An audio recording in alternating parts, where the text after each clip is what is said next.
Bonjour à tous. Alors aujourd'hui, on a le plaisir d'être dans un cadre, un contexte un peu particulier avec Fabien Soupli de la Maison Soupli, restaurant bien connu à Châlons.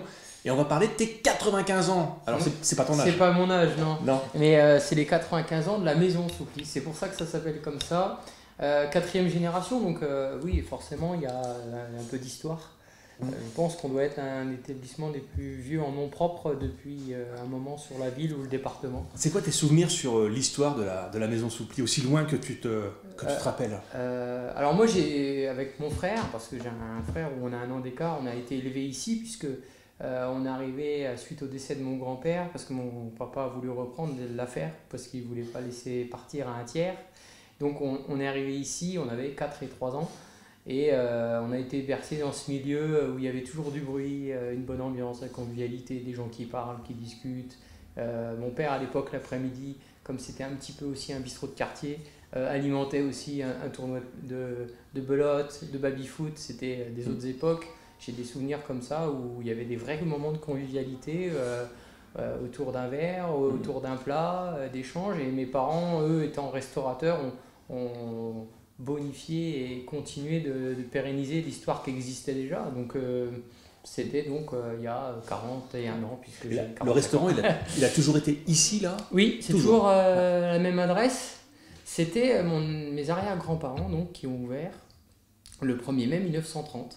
Et c'est un beau clin d'œil puisque c'est une famille de travailleurs ici. Et je trouve que le 1er mai, ça leur correspondait vraiment. Parce qu'après, c'est symbolique. Après est arrivée la fête du travail.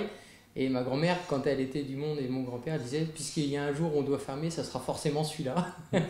Parce qu'ils fermaient jamais, mes grands-parents. Ils ont fermé quand mes parents sont mariés en 1970. Mais sinon, ils n'avaient jamais fermé plus de 2 jours. Voilà. C'est l'époque où les gens travaillaient. 6h, 20h. Les gens n'avaient pas d'intérieur. Donc, les moments de convivialité se faisaient dans les bistrots, dans les restaurants. Il y avait une vraie vie de quartier. Les voisins se connaissaient, ils se rendaient service.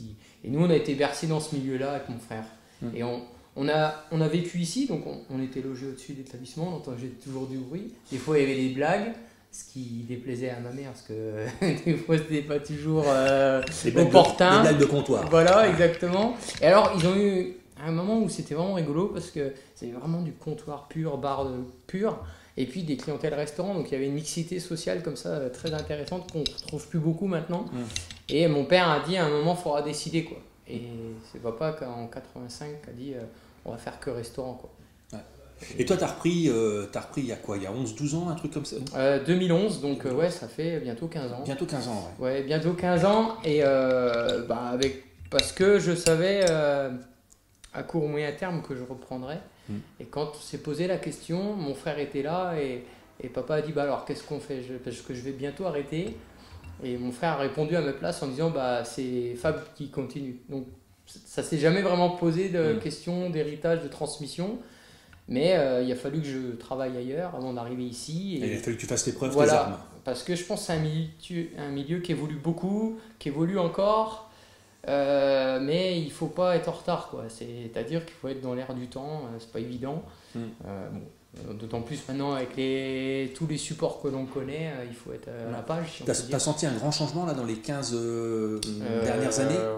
Ouais, parce que quand je suis arrivé au début, on a mis, je sais pas, tout de suite l'internet. C'était pas forcément un premier réflexe pour les gens. Après, il y a eu les réseaux sociaux. J'ai fait une formation qui s'appelait Promouvoir son entreprise par les réseaux sociaux.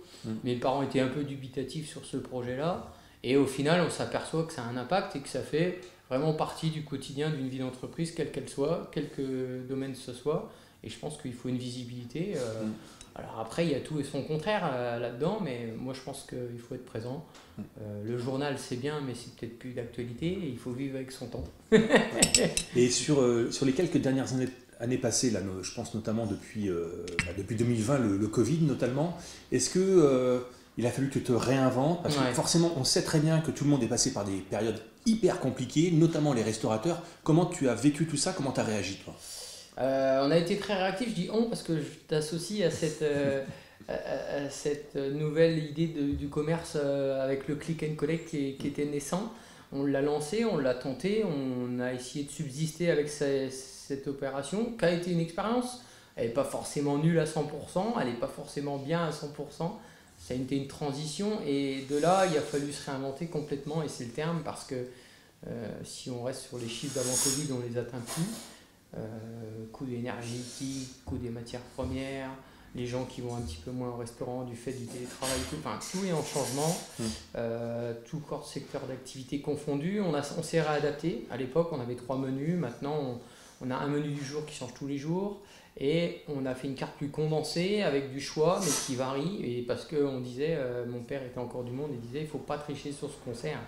Il faut continuer de cuisiner le produit pour le produit, défendre le circuit court. C'était un peu dans l'air du temps, mais chez nous, c'était un petit peu la politique générale depuis toujours. On a des partenaires historiques, on a continué de faire comme ça. Il a fallu vraiment se réinventer, le personnel aussi, on a fallu jongler. On n'a plus besoin d'être aussi nombreux, mais en même temps, on a besoin d'être nombreux pour que le consommateur s'y retrouve quand il vient de manger. Donc, c'est toute une logistique de tous les instants, j'ai envie de dire. Et ça a beaucoup changé. Là, en 5 ans, c'est compliqué, comme tout milieu, je pense. Alors, nous, on se connaît depuis un petit bout de temps déjà.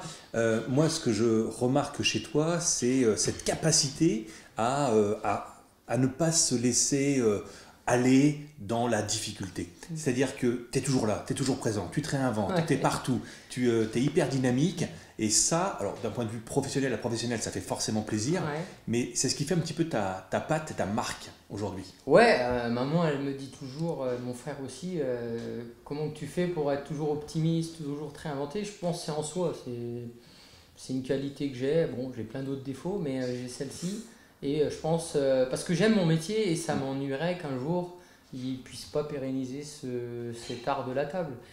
En France, c'est culturel. On se retrouve autour d'une table pour échanger, pour discuter, pour se réconcilier, pour s'aimer, pour fêter la vie. Et moi, mes parents ont un peu souffert de cet inexercice pendant 1 an qui a été pesant parce que quand vous vivez dans une maison de commerce où il n'y a plus de vie, c'est triste. C'est très triste. Et une maison de commerce, quand elle est fermée, c'est encore plus moche.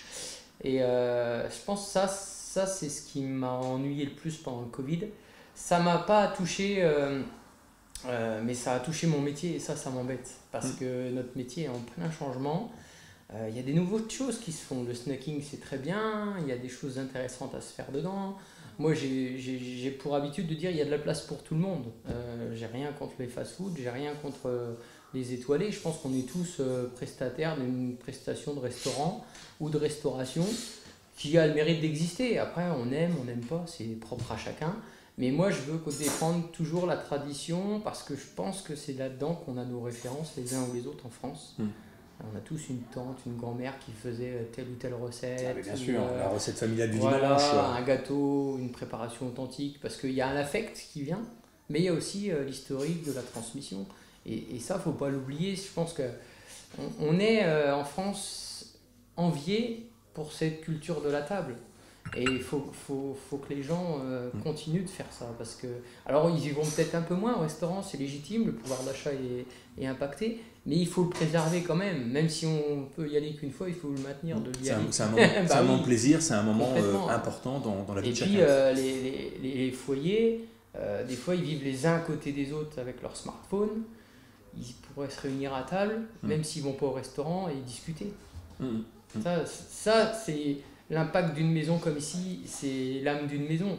On a besoin de se retrouver à table. Alors là-dessus, tu parles de transmission à la fois de patrimoine, de passion, de cuisine. Tu tiens tout ça de ton père qui est décédé il y a quelques temps. Et est-ce que pour toi, c'est une charge de devoir faire face au maintien de la belle activité de la Maison Soupli? Non, c'est pas une charge parce que vous héritez d'un patrimoine qui n'est pas monnayable, qui n'est pas forcément palpable, mais qui a le mérite d'exister. Et dans la tête des gens, quand on dit chez Soupli, on mange bien là-bas. Vous voyez, ça c'est le plus beau cadeau. Mon père me disait, Soupli, personne ne sait qui c'est, mais tout le monde nous connaît. C'est rigolo cette phrase, mais c'est un peu ça. Parce qu'on n'est pas au centre-ville. Alors les gens vous disent, vous n'êtes pas au centre-ville. Mais ça fait 95 ans qu'on n'est pas au centre-ville. On n'a pas de terrasse. Ça fait 95 ans qu'il n'y a pas de terrasse. Vous voyez, on peut trouver plein d'artifices de dire, si ça ne marche pas, c'est parce qu'il y a telle ou telle problématique. Mais non, le faubourg, ça reste un faubourg.